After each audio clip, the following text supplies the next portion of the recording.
Welcome back to the Category Mistake. I am your host, Richard Mariello, and like I say every week, I don't know why I tell everybody who I am, because if you're listening to this, you probably have heard me say this at least 40 times.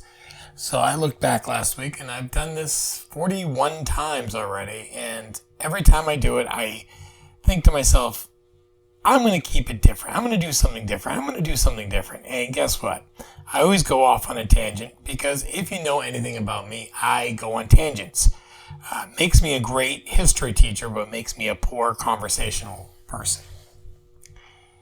So in the last week, I've been thinking a lot about how I've been doing the podcast and how my life has been going. And I've realized that I base a lot of my thoughts and ideas off of the stress and anxiety in my life. When I started this podcast, I was thinking movies, entertainment, just weird historical facts.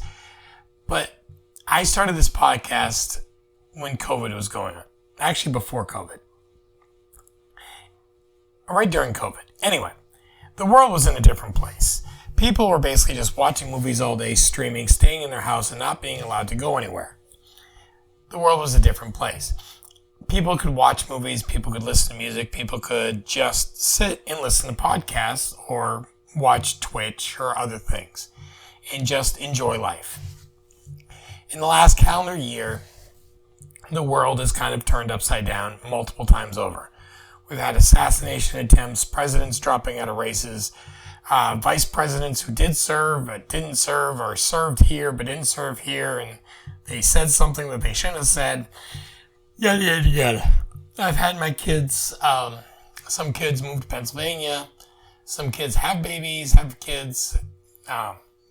I've had kids move home, move closer. I have kids getting married. The world has changed. Very few things in this world in the last 5 years have stayed the same for me. My jobs have changed. The way I look at life has changed. My priorities in life have changed. I've gone on a few trips overseas with my wife. I have done things differently in the last 5 years. And I don't know about you guys, but, growing up, I always thought to myself, when I become a big boy and an adult, I'm going to do what I want. I'm going to do how I do it and just keep myself happy. Creature of habit. We like to be creatures of habit. But if you're anything like me, creatures of habit is just a saying. You cannot be a creature of habit in the world we live in today. It's difficult to do the same thing every day and survive. Take, for instance, every Tuesday and Thursday we have family dinner. Now, at family dinner, we have whoever's around, kids, grandkids, come over for dinner, right? And their spouses or their friends or whatever. And, we'll cook and we'll talk and we'll eat. But every Tuesday and Thursday, it's a different people, it's different food, it's different ideas. We cook differently in the summer than we do in the winter. Sometimes I cook one day, sometimes my wife cooks both days, sometimes I cook both days. It's never actually the same. And then when I do things like I go to work, or if I go and teach, or if I go and talk to somebody, I think, okay, this time I'm going to say just like I did before. Like if I'm teaching somebody a task, I've taught this task 50 times. You would think I could do it the same way every time in how I teach it, but I don't. I tweak it every time, not because, I've learned something's changed or something's new. No, it's just I look at the person and I kind of figure out the best way to talk to them. And I don't know about you, but when you talk to a person in public that you don't know or you do know, but most of the time don't know, you kind of have to read their body language if what you're saying is, getting through to them. As a teacher, that's a skill that's very hard, yet it seems like if you're meant to be a teacher, that's what you do. You kind of figure it out and you talk about it. Also in the last week, I've realized that if you have listened in the past, I have a very high protective, my brain is set to protect. I take offense when people I love, trust, or I love and respect, or people that are part of my group, my people, get hurt or threatened or bad things happen. Case in point, if I'm not working and something happens to people at my work while I'm not there, and my job is to protect them when I'm there, I get upset. I take it personal. Now, does that mean I have a bad work-life balance? Probably. But I do it the same for home. At home, it makes sense. At work, a little more difficult. But the question is why are some of us wired to protect, to shield, to fix, to overall just take care of people, and some of us don't care at all? I love taking care of people. I love being, the dad that swoops in. My daughter called me today. My car won't start. I'm stuck at the gas station. She's getting all upset. Now, I was busy. I was in the middle of a meeting. She's like, it's an emergency. So I stopped what I was doing. I called her and I talked her through it and got, I didn't fix the problem, but I helped her work through the problem so she could get help. I love that. I always complain about it, but I love it. I have people in my life that have been in my life for a long time, and they still reach out to me saying, hey, got a problem. How do I fix this? Hey, you always told us if we needed help just to call you. Or hey, I need a paper written for an a thing for college, or I need a thing for this program, or I need a letter recommendation for this program, and will you do it, will you do it? And I always do it. I always feel weird doing it though, one student asked me for a letter recommendation. I'm like, you couldn't have asked anybody else. I'm your best choice. Or am I the last one and the only one that's going to say yes? Both are weird. It's weird writing about somebody going, they would be a perfect fit for A, B, and C. Now, I wouldn't write the letter if I didn't actually believe it. There are teachers and people out there that would write letters of recommendation. There we go. Words today. They write letters of recommendation for anybody. They don't care. They'll just do it. Gets that person out of their hair, makes them happy. Yay. I don't do that. What I do is if somebody needs help and I can help them, I help them. Case in point, every husband and or wife always helps out their spouse doing things that they don't know how to do or can't do or won't do or don't see as a big deal. I help my wife with a lot of technology stuff. She does pretty much everything else for me. I'm great with technology. She's great with everything else. It's just kind of how it goes. But what do you guys do for each other? How do you serve one another? And it is serving. Because if you think about it, in the world we live in today, you can just sit on your TV all day and play video games and watch movies and scroll on your phone and do nothing else for the rest of the day. You can just chill. There's no reason you need human interaction other than human interaction.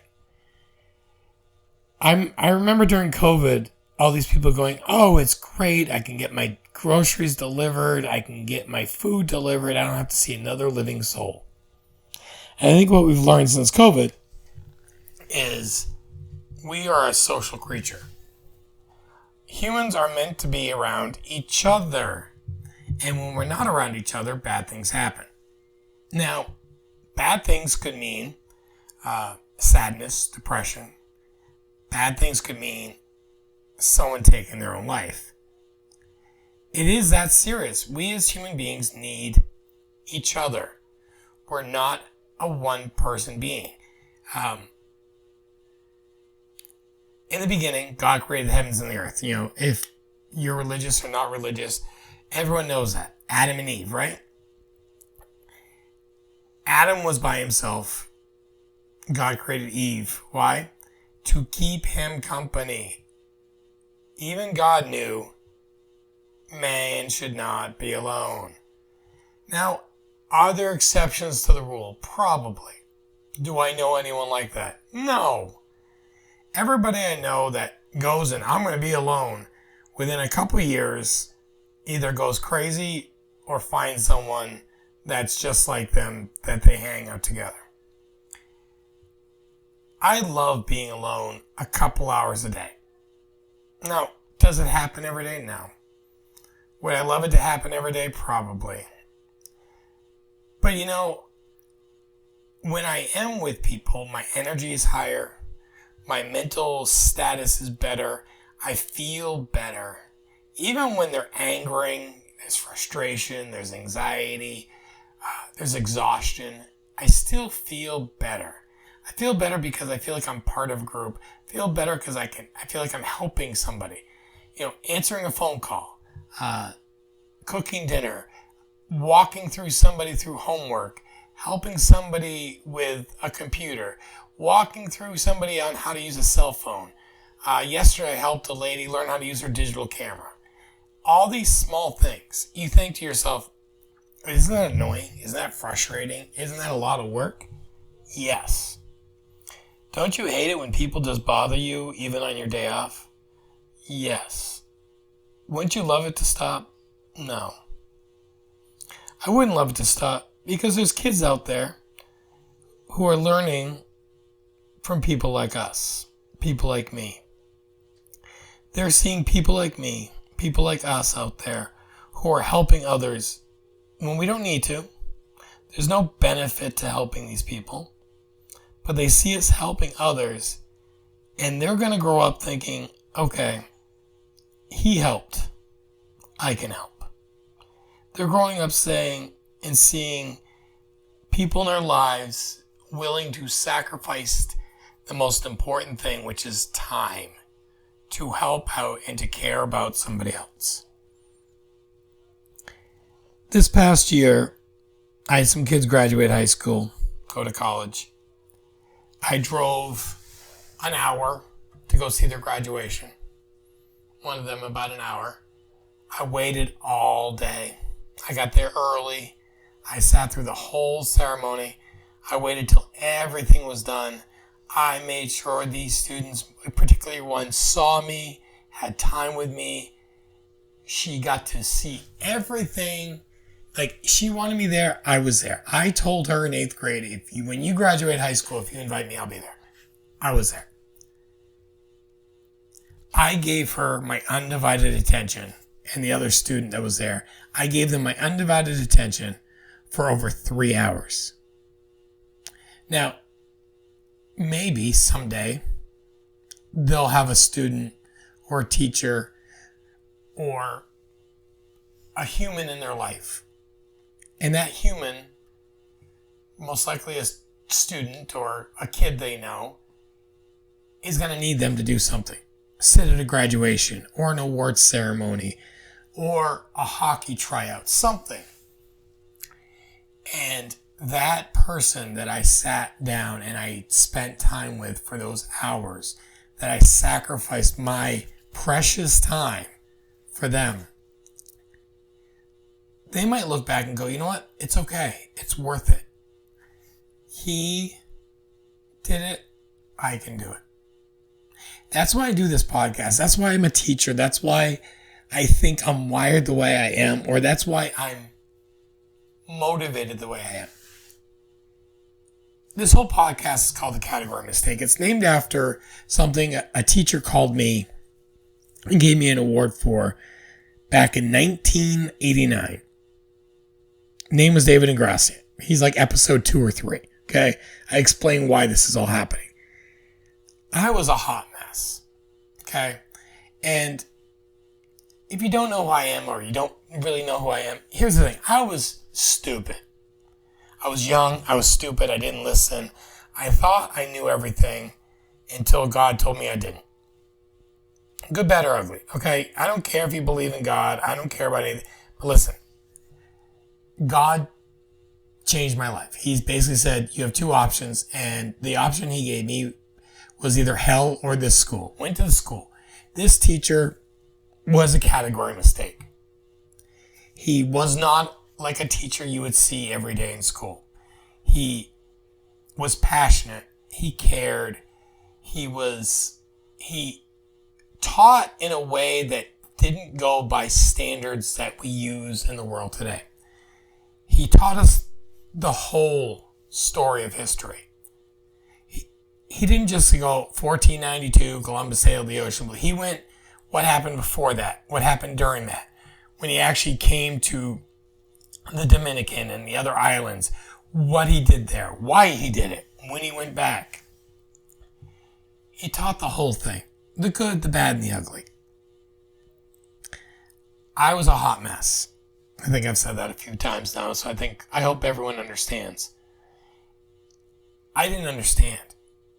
I didn't understand it. I was going through depression, anxiety, and stress because I basically had moved out of my house. I had stopped doing a lot of things with narcotics and alcohol. And I didn't go through a program, I just stopped. And my mind was tortured. If you think about it today, most people don't just quit things cold turkey. They go through a program or they go through steps.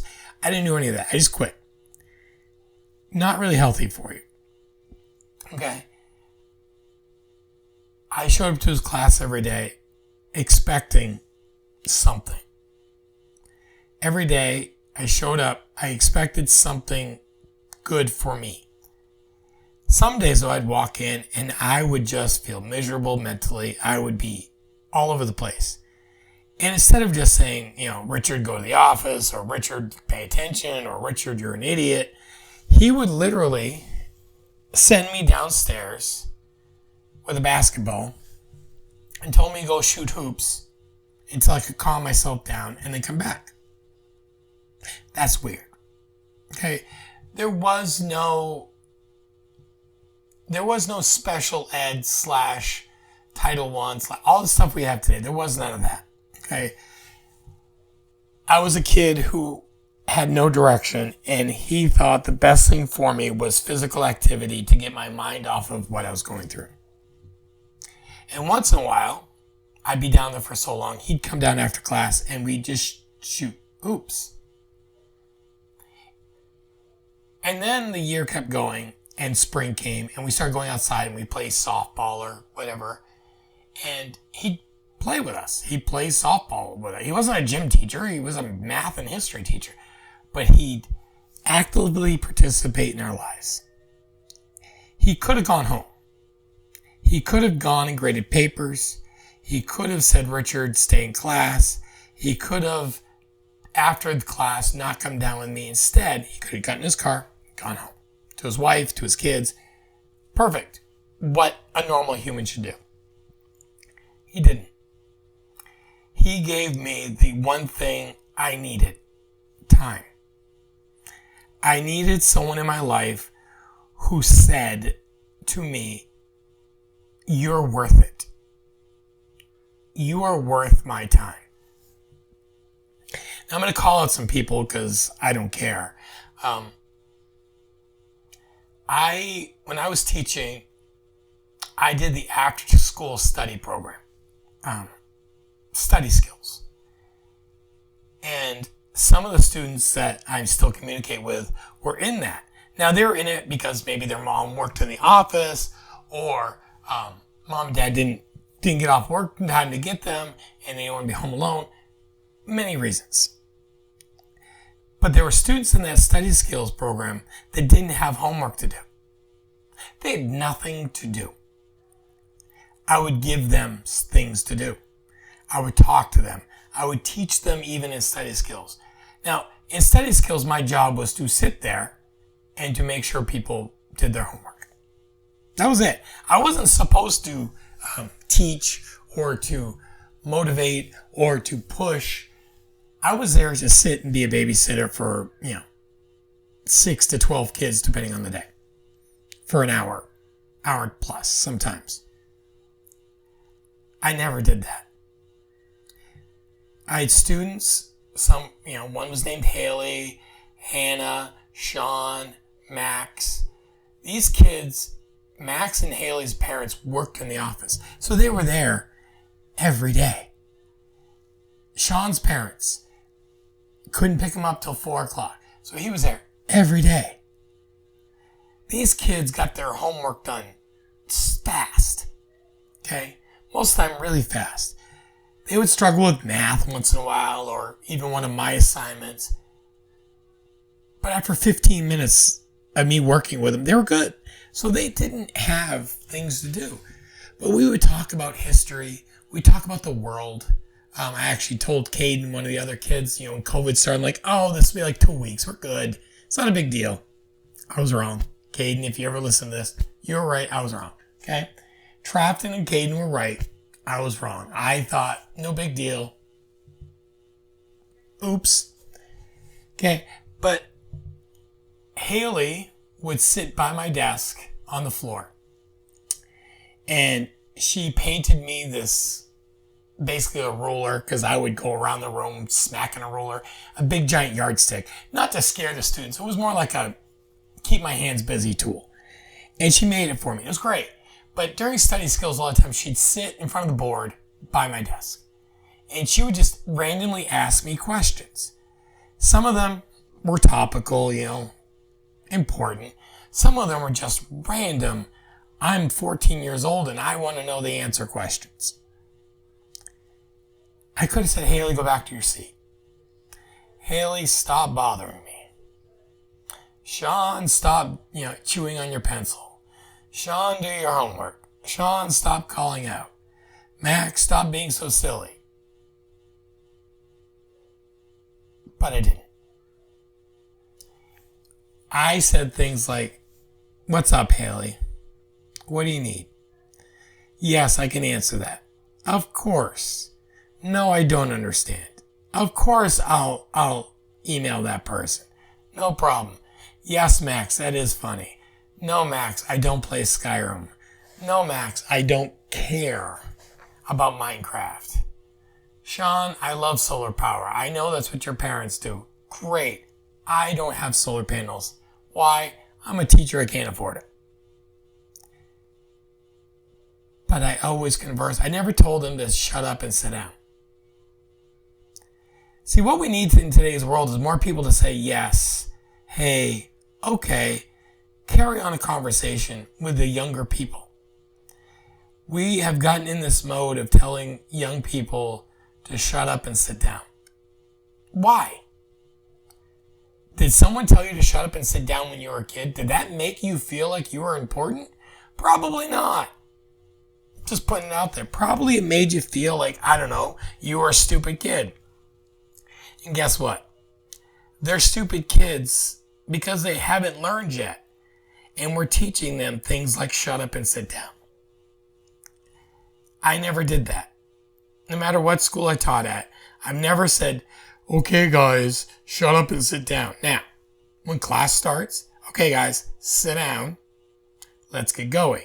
Now, they'll try to distract me with some stupid question. It used to be Trafton and Caden a lot. They were in two different classes a lot of times. And they would try something stupid. I get that. I'd have Hannah, who I called the golden child. She would say something silly. And Haley would just be like, and do some random thought. Great. That would take about a minute and a half. The rest of the time, we were learning. Now, I don't teach where, okay, guys, sit down and turn to chapter 14 and read this. I change, we read, or we'll talk about something, and I bring it to practical terms for the students. Why? I can read out of the book, and then I can have them sit there quietly and do their work for 27 minutes left of class. Or I can take the time, have an active discussion, and maybe, just maybe, in 10, 15 years, whatever I taught them will become, they'll remember it. And maybe they'll decide they're going to run for public office, and maybe they won't screw it up like we have. Because I don't care what anyone says. The reason why politicians in our world is so jacked up right now is, think about it. After World War II, baby boomers, hello, Mr. Biden, Mr. Trump, dad went to work, mom was at home, right? Okay, had kids. They went to school. School was sit there, repeat after the teacher, Go home. Mom's busy cooking dinner for dad. You're going to do your homework, then you're going to go outside. And then you're going to come back inside, eat dinner, be quiet because dad wants to eat dinner. You know, brush your teeth, go to bed. Do it all over again. On the weekends, dad's doing stuff around the house with mom. Your job is to not be seen and not be heard. Now we have a bunch of people running our country who don't respect the people who will be running this country in 20, 30 years. I would love in 20 years to see Haley or Hannah or Trafton, maybe Caden, Max, Sean, all these students that I had. I would love to see some of them try to change the world for the better. Run for office.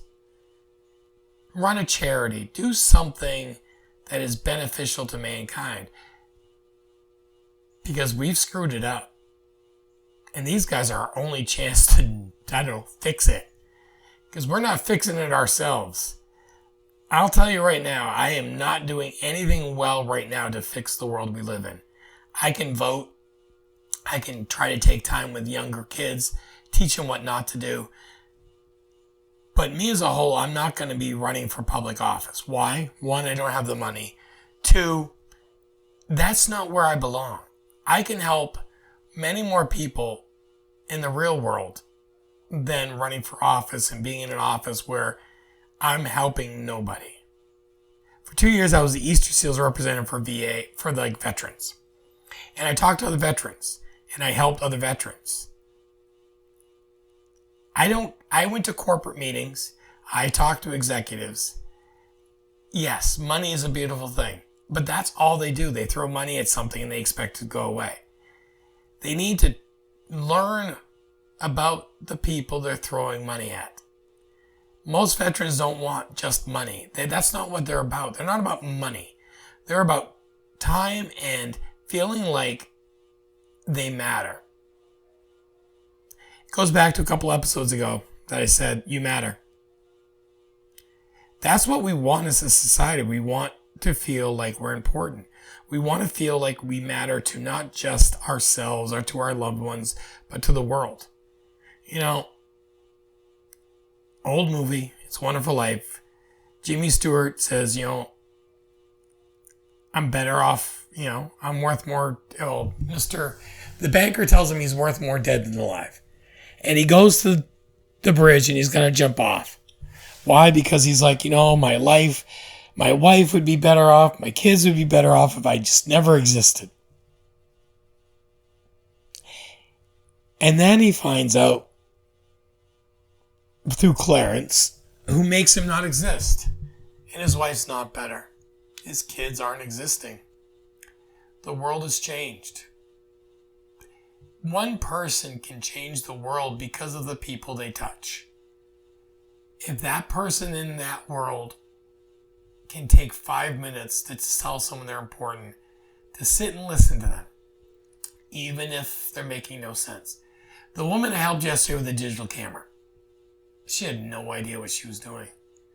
I said the same thing multiple times. But you know what? She left happy. I might have been the only positive conversation she had that whole day. I spent a little time with her, a lot of energy, but at the end, she left happy. Can you say that about people who hang out around you? Can you say that about people that hang around you? When you are around people, do you feel better when they're around you? Or do you feel like, oh my God, my life is over? And how do you think they feel? Have you ever said to someone, hey, how can we converse better? How can we talk better? How can we hang out better? What can we do for each other to help this even be cooler? I hang out with people, and most of the time I never ask that. It's just a bunch of guys hanging out, right? I really only hang out with like 2 people, but other than my kids and my wife. But I never say, hey, what can we do to be better? I'm trying that. I'm actually doing that this weekend. I'm going to try something crazy and hang out with men for, we're going to go to breakfast together, which is weird for me, but I'm trying it. Because I can't just say things online, on air, or on whatever this is, and not at least attempt it. So this week, I'm going to try to do even better. I'm going to try listening to people more and giving them my most precious gift. Not my face. I know it's gorgeous, but not my face. Not my money. My time. My undivided attention. You should try to do the same. Till next time.